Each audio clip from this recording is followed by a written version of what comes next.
Relax होने दो, थोड़ा रुक जाओ, अभी नहीं प्रसाद डालना। जय गुरु जी, बैठ जाओ सेवादार भी, 10 मिनट बैठ जाओ। देखिए संगत जी, जो भी संगत जी आते हैं, सत्संग में आते हैं, गुरु जी उनको बुलाते हैं, गुरु जी का हुक्म होता है तभी आप आ सकते हो। आप अपनी मर्जी से नहीं आ सकते इस दरबार में। हाँ जी, बातें ना करें अंकल। अंकल मैं बैठ के भी सबको देख रही हूँ। तो यहाँ पे ना हुक्म के बिना आप इस दरबार में ना बैठ सकते हो, ना कुछ खा सकते हो, ना कुछ पी सकते हो, और ना ही इनकी रजा के बिना आप यहाँ से जा सकते हो।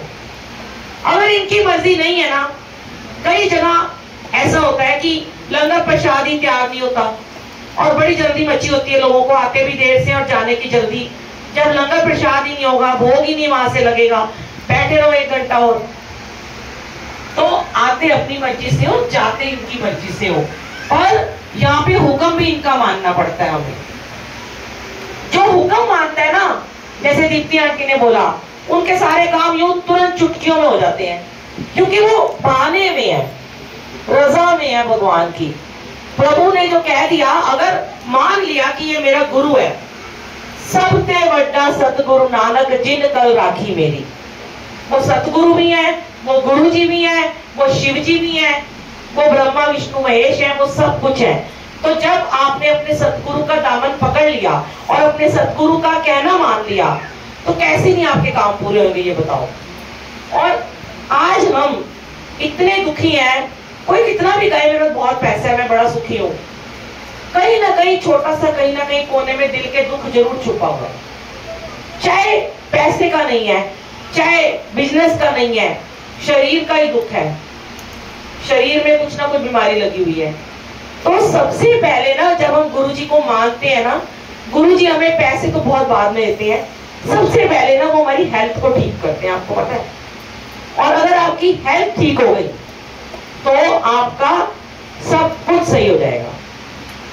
और बेशुमार पैसा, गाड़ियां, बड़े बड़े बंगले, और अगर बीमार हो, हर रोज डॉक्टरों के चक्कर मारने पड़ रहे हैं, और हर रोज हॉस्पिटल में जा रहे हो, और खाया पिया लग नहीं रहा, तो क्या फायदा उस पैसे का। तो जब हमें गुरु जी हमारे जीवन में आ जाते हैं ना, सबसे पहले वो हमारी बीमारियों को ठीक करते हैं। और मैं आपको बताऊं, जो आप यहाँ पे, जो भी आपको आज काफी सारी जो संगत थी, मुझे लगता है वो पहले भी आते हैं यहाँ इस घर में सत्संग में, लेकिन कुछ है जो पहली बार आए हैं, तो उनको उन्होंने चाय प्रसाद और लंगर प्रसाद, जल प्रसाद के लिए मना कर दिया। आप इस भोग लगे हुए प्रसाद को कभी मना ना किया करो, ये ऐसे लिया करो, सचखंड का प्रसाद है ये, गुरु ने भोग लगा दिया, अमृत हो गया। जिस अमृत को देवी देवता तरसते हैं ना संगत जी, आपको पता है शिव पुराण जिन्होंने पढ़ी है, बहुत लोगों ने पढ़ी होगी, कहीं नहीं पढ़ी होगी, गुरु जी कहते हैं शिव पुराण सबको जिंदगी में 7 बार तो जरूर पढ़नी चाहिए, सुननी चाहिए। और हमारे में शायद एक बार भी किसी ने नहीं सुनी होगी, ना पढ़ी होगी। शिव पुराण में लिखा है कि जब पार्वती जी ने इतनी तपस्या करी शिव को पाने के लिए, 3-3 हजार 8-8 हजार वो गंधराओं में बिना खाए पिए, नहाए धोए, बिना जंगलों में वो घूमती रही कि मुझे शिव की प्राप्ति हो जाए। और आज हमें क्या करना पड़ रहा है, सिर्फ 2 घंटे यहाँ बैठना पड़ रहा है, बस, और कुछ नहीं करना। और वो अमृत जो जब शिव की जटाओं से गंगा निकली तो कितनों को तार दिया उस गंगा ने। आज वही गंगा जल, चाहे वो नलके से आ रहा है, चाहे वो आरओ का है, चाहे वो बिस्लेरी का है, जब मेरे गुरुजी महाराज भोग लगा लेते हैं, वो सच में अमृत बन जाता है। और वही अमृत आज आपकी सारी बीमारियों को ठीक करता है। जितने हमारे कष्ट है ना, ये जल प्रसाद, ये चाय प्रसाद, जब बड़े मंदिर में आप जाते हो, जो लोग गए हैं, जो नहीं गए उनको बता रही हूँ, दुख सारे दूर हो जाते हैं इस जल प्रसाद और चाय प्रसाद के जरिए।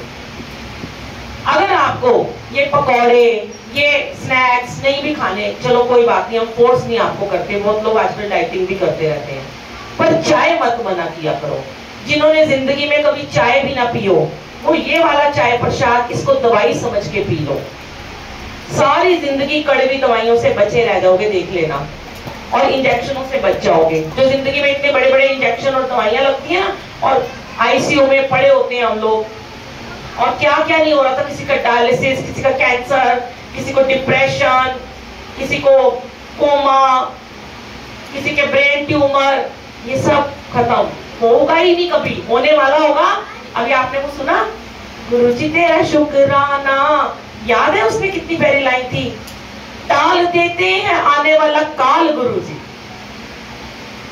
कर देते हैं सबको निहाल गुरुजी, गुरुजी तेरा शुक्राना। तो वो काल को भी टाल देते हैं। इनमें इतनी शक्ति है कि मौत को कितनी बार आपने सत्संग सुने होंगे, सुनो, सबके सुना करो यूट्यूब पे, मेरे भी सुन लेना, बुलबुल आंटी सत्संग डाल के। कितनी बार मुझे नया जीवन दिया, मेरे अंकल को दिया, मेरे बच्चों को दिया, पूरे परिवार को दिया, बिल्कुल ऊपर ले गए थे, खत्म करके और फिर खड़ा कर दिया। और आज ही मैं बताती हूँ, जब जब कोई बड़ा सत्संग होता है, मतलब हमारे सब छोटे बड़ा कुछ नहीं होता, लेकिन जब थोड़ी संगत ज्यादा आती है तो हम कहते हैं ये बड़ा सत्संग है, तो उस टाइम पे खड़े रहना पड़ता है पूरा, कि बैठ नहीं सकते, चाहे कब खत्म हो गए, कब लंगर का टाइम हो गया। और कल सुबह से इतनी ज्यादा शक्तिका की पेन शुरू थी कि लग भी नहीं रहा था। मैंने किसी को नहीं बताया, क्योंकि हमने बताना नहीं है। अब बता रहे हैं क्योंकि गुरुजी ने अब ठीक किया हुआ है। पहले नहीं बताना, पहले बताएंगे तो गुरु कहेगा तू तो मैं पे एहसान कर रही है, जा मैं तेरे को सेवा में ही नहीं बुलाता। तो वो दर्द को पी जाओ। पर मैं ये अरदास कर रही थी, गुरुजी यहाँ खड़ा होना पड़ेगा, ये दर्द अब आप ही ठीक करोगे।